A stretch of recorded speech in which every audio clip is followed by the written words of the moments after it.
everybody, and welcome to Project HR, a podcast dedicated to building better workplaces. Project HR is brought to you by IRI Consultants. IRI helps organizations navigate workplace challenges, improve employee engagement and productivity, manage labor relations, and implement effective communication strategies to achieve their goals. For more information, you can visit IRI at iriconsultants.com. I am Jennifer Oraquah, Director of Business Development for IRI, and your host for this episode of Project HR. Today, the rules of business have changed. How we define the workplace is evolving, as is how we define leadership. So, what employees needed and expected from a leader in 2019 is not the same as what they need and expect from one now.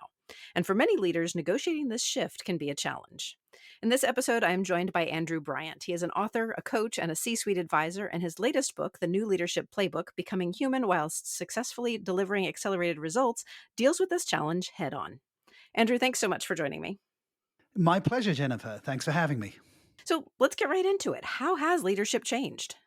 You know, that is a great question. But before I answer it, I have to address what leadership is because it's different things to different people. So a definition I use in the book is leadership is the process of influencing others in a manner that enhances their contribution to the realization of group goals. Well, it's a mouthful in itself, but I think the key there is it's a process. Because leadership is a process, you can break it down into a function of three things: the leader's style, followers' motivation and skills, and the environment in which the leadership is happening. Now, has the environment changed? Yes. Have followers had a taste of greater autonomy in the last few years? Yes. Have leaders' styles changed? Well, I think that's where we need to have a conversation. Mm. So, was this leadership shift caused by all that we've been through in the past few years, or did our circumstances simply accelerate a shift that was kind of already in the works? That's another yes and question. I think it's accelerated. We knew that we were on the cusp of a digitization, digital revolution, Mm. and we knew that automation, AI was going to be very much part of the workplace. And then a force to work from home and hybrid work highlighted that established norms could be broken and that things could be achieved in new and much more flexible ways. So yes, the last couple of years has accelerated things, and that's been a real challenge for some leaders. And the default is to say, well, now the pandemic is in sort of remission, or for now anyway, Mm-hmm. that we'll just go back to the old ways, and that's causing a huge number of problems. So, personally, you're a coach and an advisor. What have you witnessed with your clients in the wake of the pandemic regarding leadership? Were those experiences what inspired this book? Yes, they were. In fact, this book actually was commissioned by one of my clients, and Hmm. as part of their cultural piece that they were doing, I was working with the CEO, the executive leadership team, and the chief people officer said, "Look, we need to cascade this down to our managers. Could you write it as a book?" And we had a discussion, and I created a book for them, and I hung on to the IP and expanded that for a larger population. So it is definitely in response to a need of HR saying our managers don't know how to lead in this situation. And one of the things that I discovered is that leadership is actually a conversation. In fact, it's a series of conversations. It's a conversation one to one, and it's a conversation one to many. And what the pandemic showed us is that, well, leaders might be able to communicate through Zoom.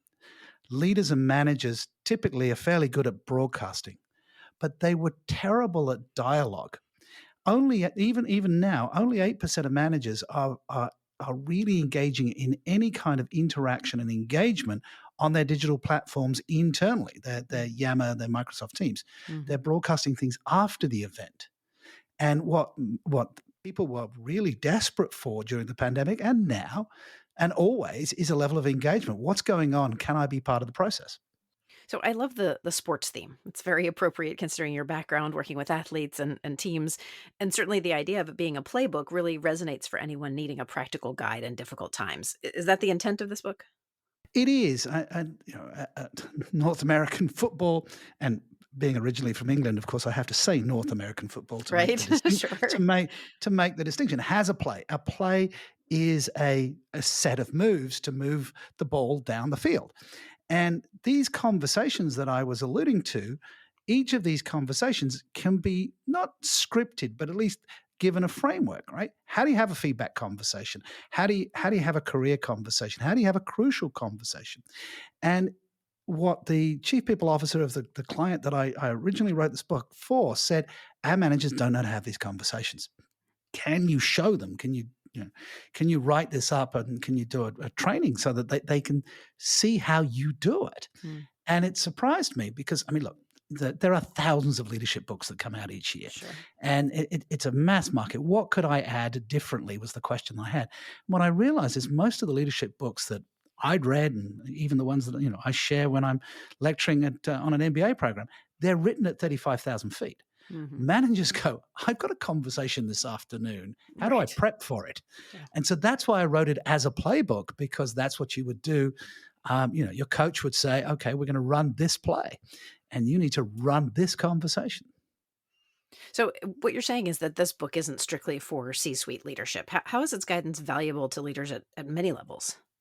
Well, I think it is for C suite leadership because C suite leadership should know how to do this. They don't always, depends on how mature they are. But what they need to do is to have a bench strength of the C minus twos and the C minus threes. So by having this as a framework and having these conversations, everybody running from the same playbook, you've got a great culture piece. So it needs to leadership should always cascade from the top, right? Middle managers hate it when they get the training when they say, well, we're not the ones that are the problem, right? So it's not written as a strategic leadership book. It's written as a practical leadership book that if every manager did this, then you would get leadership within your organization. All right, Andrew, I'm going to take a quick sponsorship break right now. When we return, I want to explore the principles and plays involved in the new Leadership Playbook. Stay with us. In today's ever-evolving political and economic climate, the relationship you have with your employees is critical to the success of your business, but it is also the most vulnerable. At IRI Consultants, we understand the pressures your labor and employee relations teams are under, from changes at the NLRB to immigration issues to controversial Supreme Court decisions. The IRI team brings 40-plus years of expertise. Our team includes published authors, CEOs, human resources and communications professionals, former labor and employee relations executives, public relations experts, investigative journalists, and even award-winning podcasters.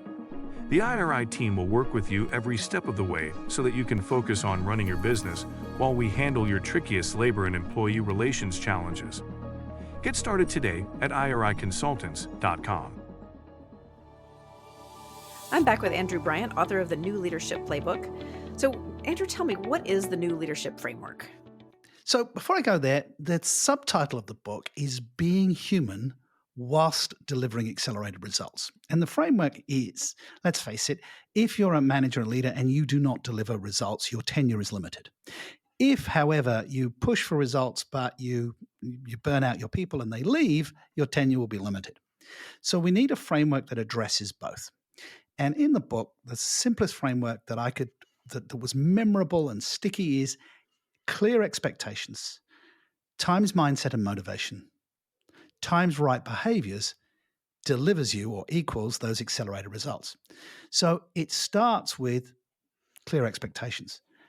When I diagnose any conflict or lack of management or engagement in an organization, I find that 9 times out of 10, that the manager, the leader had a clear expectation in their head, but that was not received by the people following.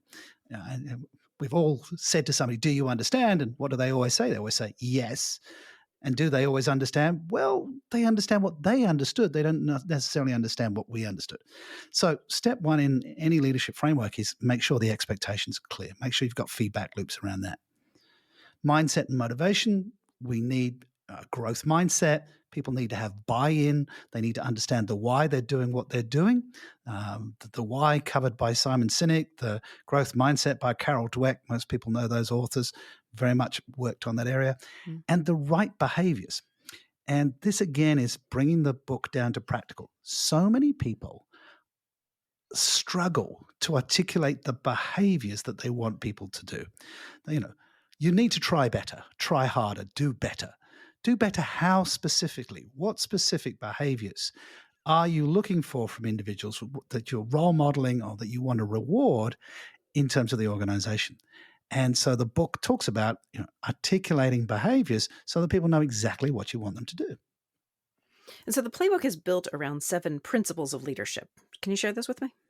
Sure. So the first principle is self-leadership comes first. Now, this is my 4th book, and it's the 3rd in the self-leadership series. So for me, that has been my andragogy or my pedagogy, my methodology from way back in the 1990s, that self-leadership is the practice of intentionally influencing your thinking, feeling, and actions toward your objectives. Self-leadership is about ownership and responsibility and clarity around accountability.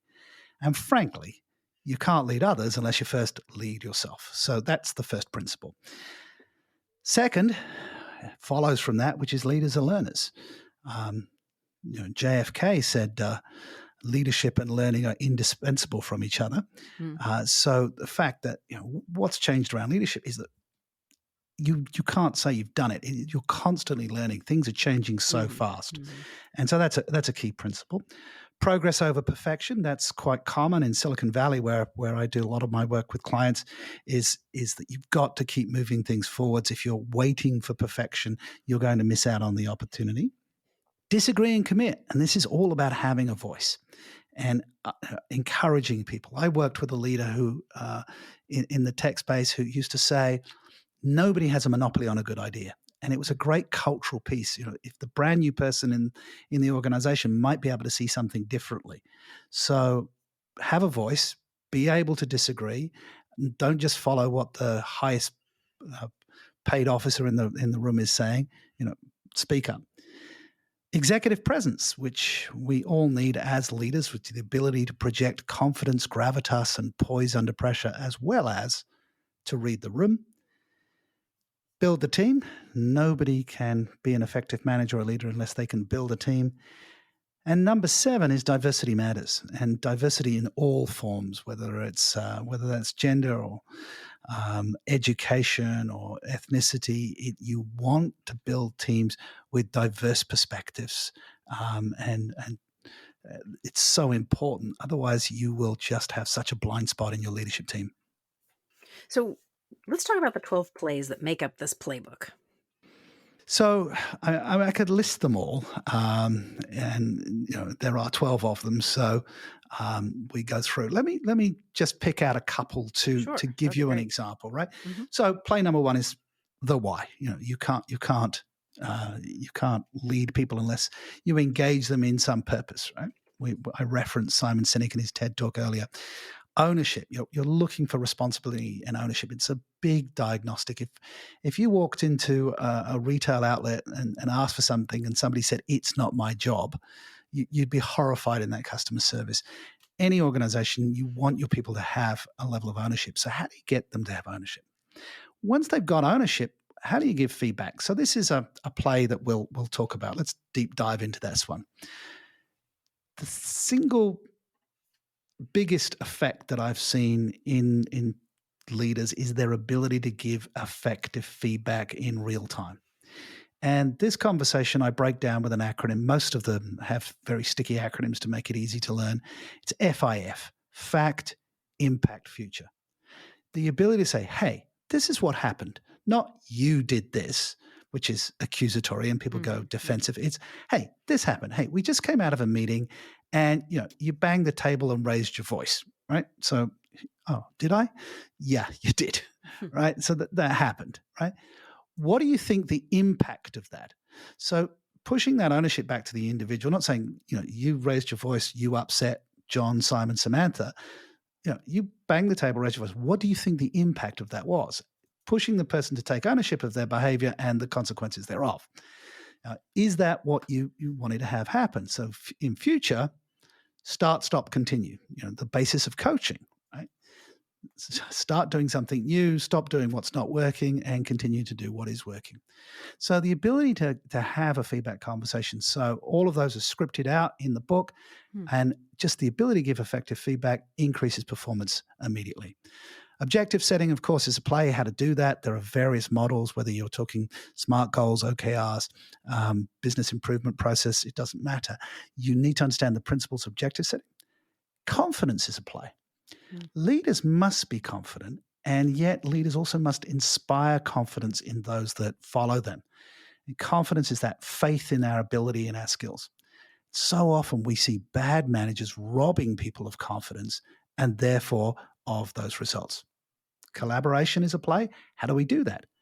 We can only play nicely together when we have self-leadership, when we are confident in ourselves and we're not needy. We can collaborate. We can build well, bake a bigger pie, as it were.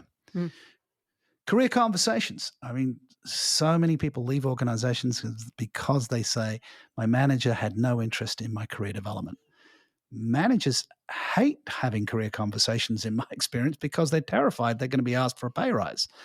But career conversations aren't about pay, they're about progress. Now, sure, somebody might ask for a pay rise, and you can talk about how that can happen within the scope of your responsibility. But career conversations is about leaning into somebody and finding out what's driving them, what's motivating them, how are they going to grow? Because if you're standing, even on the right road, if you're standing still, you're going to get run over. Decisiveness is a play. I mean, the ability to make decisions is crucial today in the rate and speed of business.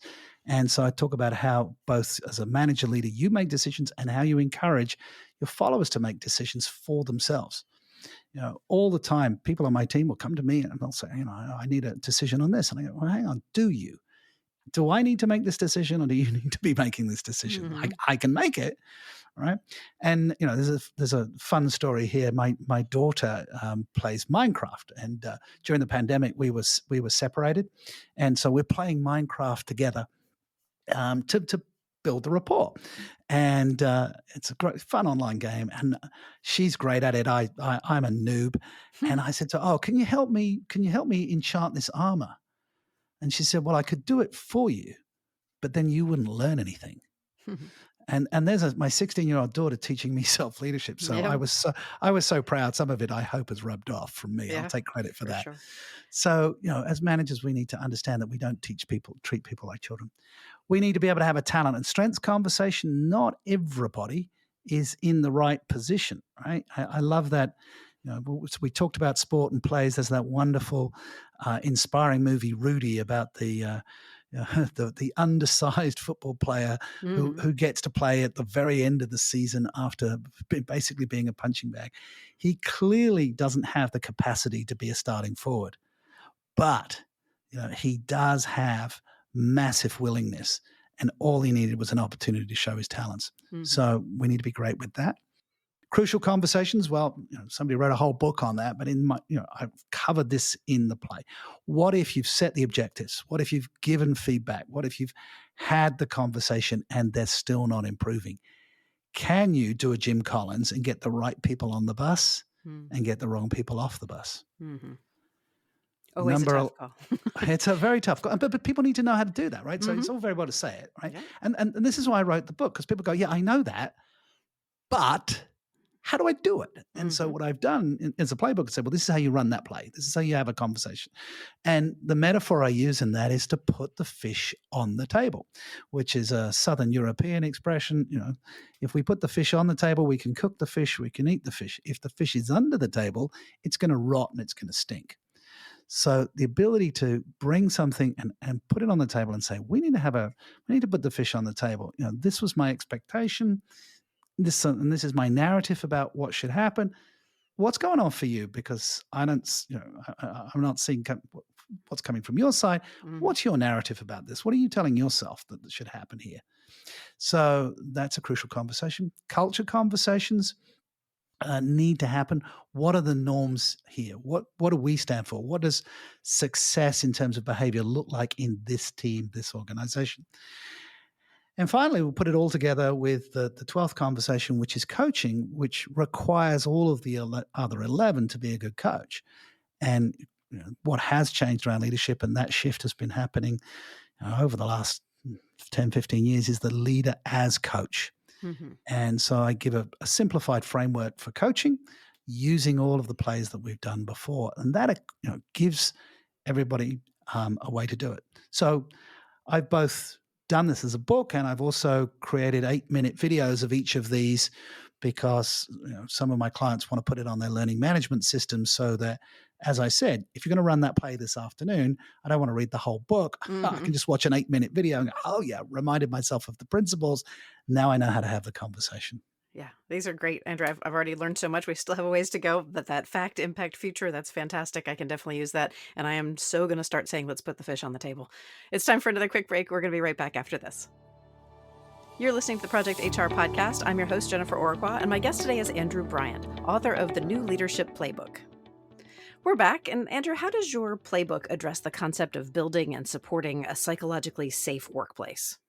Because everything in the book is about being human whilst delivering accelerated results. I'm sorry. It's just, for me, if we forget that we're dealing with humans, we're just headed for danger. Look, even the US Navy SEALs has a motto, slow is smooth, smooth is fast, right? If you've ever tried to shortcut something in a relationship, you know it'll come back and blow up in your face, right? Anybody that's in a relationship with another human being knows you have to go at the rate and speed that they need to go at, right? To move the ball forwards. They have to feel understood, right? So creating a psychological safe space allows people to contribute, bring their ideas.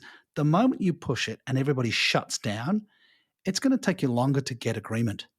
I was running a meeting for a volunteer organization that I'm involved in. I was running the meeting and I realized we had somebody in the meeting who was being very negative, very challenging, making other people feel not okay. A couple of people became quite defensive with what this gentleman was saying. And then we were running a little bit long, which is, I don't like to run a long meeting, but we were running a bit long because we were stuck. This guy dropped off the call, and in 5 minutes, everybody felt safe, solved the problem. We had a unanimous vote, and we moved forwards. And I'm like, that one individual was making everybody else feel not okay. And I, in retrospect, I should have called it earlier. It just took me a while to understand what was going on there. So I don't know. It's just a practical example. If people don't feel safe, they don't speak up, they don't contribute, they don't add innovative and creative ideas. And so this has to be our primary sense. Yes, the concept of neurolinguistic programming was popular in the US in the 90s. And there was a principle of NLP that is, where there's resistance, there's lack of rapport. If you're getting pushback, you haven't connected on the wavelength of the individual that you're communicating to. And so for me, that's always a principle. If I'm getting pushback, if I'm getting resistance, they don't feel safe. And if we always have that as a primary intentionality, it totally changes the way we work. I do love that the emphasis in this framework is on making workplaces work better for everyone. That's something we focus on at IRI as well, not just delivering accelerated results for the company, but also creating more positive work experience for everyone. So how important is this balance in achieving buy-in from everyone?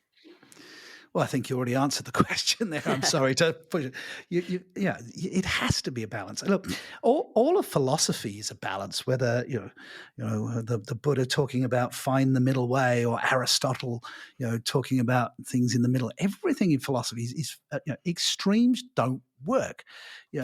Everything is a middle way. It is. We progress when we find that balance. Yes, we need to deliver results, but yes, we need to be human. But we can't all sit around and have a country club experience, because if we don't deliver the results, we're all out of work, right? So it is finding the sweet spot. So in this case, leadership or management or people management is an art form, because it's different in different concepts. Right at the beginning, I defined leadership as a process. There's a leader style depending on the motivation and the skill sets of the followers and the environment. Now, if you and I are on a plane at 38,000 feet and the oxygen mask dropped from the ceiling, and the captain comes out of the cockpit and says, ladies and gentlemen, got a bit of a problem. I'd like to create some focus groups and get your input. Even the atheists are getting religion at this point, right? Okay. Yeah. So in that context, I don't know how to fly a plane. I don't know whether you know how to fly a plane. All right, the environment is clearly, unstable. We want the leader to take a very directive style and say, I'm flying the plane, fasten your seatbelts, right? So that's the balance right there. But if you and I are highly educated professionals and we have a facilitator come in and he starts to micromanage how you do this interview or how I answer this interview, you and I, as motivated and skilled in our own areas of domain, are going to push back against that leadership style very fast, aren't we? Mm-hmm. So that's where the balance is that leadership is this three-legged stool, thinking about where are my people at? What's the environment? Therefore, be adaptable onto my leadership style to move things forwards, right? So I'd be remiss if I didn't mention that the new Leadership Playbook is not your first offering. Readers may also know you as the author of Self-Leadership, How to Become a More Successful, Efficient, and Effective Leader from the Inside Out, as well as its follow-up, Self-Leadership, 12 Powerful Mindsets and Methods to Win in Life and Business. Would you consider those books to be prerequisites for the new Leadership Playbook? Yeah, please sell my back catalog, as I would say. Well, I mean, there's context here, right? So There is. So, the interesting thing is I co-authored Self-Leadership, How to Become a More Successful, Efficient, and Effective Leader from the Inside Out with Dr. Anna Kazan, and that was published back in 2012. And it basically took me 12 years to write that book. And because I was trying to find a unified theory of self-leadership. It's a very popular term now, but when I was talking about it in the late 1990s, I actually thought I'd invented the term. Turns out that a chap by the name of Charles Mance wrote about it in 1987, so I can't claim ownership. But it took a long time to really get people to understand the concept that self-leadership is a function of self-awareness, self-regulation, and self-learning. So I was looking for that universal theory back then, and it is sort of my academic work that it's taught in MBA programs, which for me is a great comeback because I had to study books in my MBA, and now somebody has to read mine. The follow-up book to that is a very simple book. My marketing team came to me one day and said, we love your book. And I said, good. And they said, it's tough to read. And I said, excuse me? I said, well, it's in depth. And could you write one that's easy for people to read? And I went, well, I guess so. And they said, could you do it in 3 days? And I said, why? And they had a particular launch that they wanted. So I sat down and I wrote the second book in 3 days. And I just, with no reference, no academia, and just, this is how you do self-leadership. And the beauty of that book is that it's a quick read, but it's got depth. And you can even give it to teenagers. A lot of people have come to my seminars and they said, hey, love what you spoke about. I've got a teenager. He needs this. She needs this. Do you have something? And I just go, well, this is the book for you for that. So those 2 books have different functions. I talk about self-leadership in the new Leadership Playbook. I wrote this because a client asked for it. People understand the self-leadership, and they go, oh, but you don't teach leading others. I go, well, yeah, I do, because that's self-leadership. So I would grab the new Leadership Playbook first and work backwards if you need the work on self-leadership. Okay, that makes sense. You're also the founder of a company called Self-Leadership, where you offer leadership development and executive coaching. Can you share a little bit about that? Yeah, so I've been doing that for a long time. You probably pick up by my accent that I'm not from North America. So I'm British by birth. I'm Australian by passport. I moved to Australia age 25, and I worked there for 18 years. I then moved to Asia. I spent 17 years in Asia. I moved with one client. Singapore Airlines took me to Singapore, and I put the leadership and coaching program in for them. So the Self-Leadership International had been formed in Australia. It grew in Asia. I expanded out right across Asia. And before I left Australia, I had coached a CEO who'd then went on and moved to Silicon Valley. And so he brought me into Silicon Valley, San Francisco. So, before I knew it, I had a global business. I had business across Asia. And then I was being introduced to clients in the United States. So I offer services virtually. I coach CEOs through Zoom and Teams, etc. And I jump on planes and give speeches and run leadership offsites wherever the need takes me. So I'm very fortunate. I'm living the dream, except when they lose my luggage. All right, brilliant. So if our listeners want to find out more about you, about self-leadership, or about your books, where can they go? Well, the easiest link is selfleadership.com. You see there's a theme there. I do also have a website, thenewleadershipplaybook.com. Again, very obvious title where they can go specifically and find out about the book. Very nice. And these links will all be included in our episode companion guide. Be sure to unlock that today at projectionsinc.com/podcast. Right now, though, Andrew, it is time for our lightning round questions. These are questions I ask of every guest of the podcast. Are you ready? I am. I didn't prep for these, so I have no idea what they are. So off you go. That's very good. All right. So our first question is always a topic showdown. In this episode, we've been talking about the new Leadership Playbook. So in your opinion, Andrew, what other aspects of life would best benefit from a playbook, romance or finance? For me, finance. But I actually wrote one on romance before those three, but that's another story in another life. Very good. Very good. All right. Next question. What is the best book you've read recently? Best book I've read recently is From Source to Sold by Radu Palamario, which is a supply chain storybook. And Radu was my mentee many years ago. He was my intern, and he went from my intern. He learned all these things I've been teaching in the book, became managing director of his own company. He's now writing his own books and doing amazing things. So reading the book of one of my own mentees is a legacy piece. Yeah, for sure. That's amazing. All right. Next question is, what is your favorite thing about the work that you do? The favorite thing is seeing the lights come on. It's whether it's on a one-to-one coaching or it's an audience and somebody just sees the world in a different way. And when you see the lights come on, like, oh, now I get it, right? That just makes such a big difference. For sure. All right. Next question. What is the best piece of advice you've ever been given? It was a poem. If your lips would keep from slips, 5 things observe with care of what you speak, of whom you speak, and what and how and where. Excellent. I'm going to have to go back and listen to that one again. All right. Last question. Who or what inspires you? My wife. I'm, as I said, I'm English by birth. I'm Australian by passport, Asia by business, and I'm Brazilian by wife. And she oozes self-confidence. She really is absolutely a Beyonce in her own right. Nobody can faze her. Nobody can take away her confidence. You know, if somebody would come against her, she says, "Did they pay my credit card?" Then they have no opinion.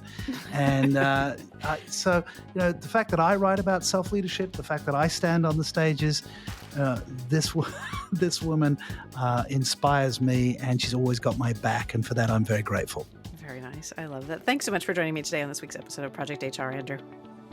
Thank you. It's been a pleasure. I hope your audience got some takeaways. I also want to thank those listening in. Don't forget that we took great notes in this episode for you, and you can grab those notes for free at projectionsinc.com/podcast. If you're ready for your Project HR debut, our team is always looking for outstanding guests. Let us know about your expertise at projecthr@iriconsultants.com. And don't forget to subscribe to Project HR. A new episode posts every Thursday. Finally, drop me a line, leave us a review, or give the show a handful of stars wherever you get your content. That's all for this week's episode of Project HR. Let's make it a great day at work.